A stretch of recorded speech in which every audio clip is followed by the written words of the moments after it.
ان شاء الله. تعالوا بقى نقابل مع بعض طفل اسكندراني كده صغير عنده 11 سنة اسمه محمد. عيلته بتقول عليه انه مش طفل عادي، ده مخترع صغير. في تقرير مع دنيا ابراهيم.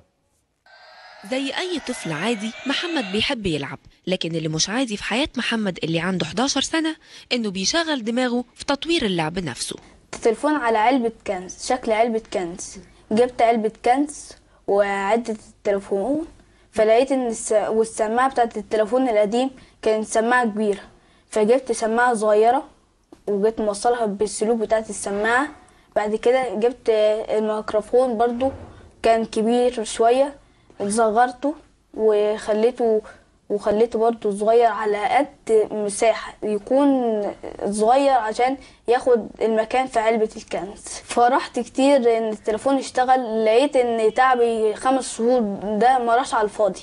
والله انا بفكر في ساعة كده كل عسكري مصري يلبسها في ايديه، فتعرفوا ان في خطر على البعد، فيعرف الساعة دي ان في خطر. الساعة دي تبقى بتنبهه، تنتظر ان الناس تعرف ان في واحد مصري عمل حاجة. مش الحاجات دي بتستورد من الصين، ففي طفل مصري عمل الحاجة ديت من حاجة من الصين، لا هو اللي ابتكرها، هو اللي عملها. نفسي اما اكبر ادخل كلية خبير فني، اطلع منها خبير فني في الطيارات. مهما كانت الأسرة ظروفها بسيطة أو صعبة، لكن ده ما يمنعهاش لو حبت إنها تشجع ابنها وتديله أمل إنه ممكن يكون حاجة كبيرة. أنا بصراحة عندي غيرة على أي طفل مصري، وبزعل قوي لما الاقي أي عيل طفل مصري يلعب في الشارع كده والتراب والحياة دي. مش كل حاجة جاية من بره، من الصين، من إيطاليا، من أمريكا، من إسرائيل، من الحياة دي. فين أولادنا؟ فين أحفادنا؟ فين حبايبنا؟ أمال إحنا يعني بشر إزاي؟ يعني إحنا بشر ناكل ونشرب وخلاص؟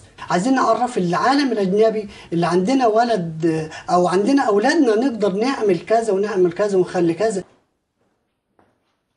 ارتفاع معدل ذكاء الطفل المصري مش مجرد كلام، لكن العبرة بالتشجيع والاهتمام، ولازم ندي فرصة لكل واحد عايز يطلع مصر لقدام. ساعتها بس هيبقى فيه 1000 زويل وزويل. وخدوا محمد مثال. دنيا إبراهيم، 90 دقيقة، قناة المحور.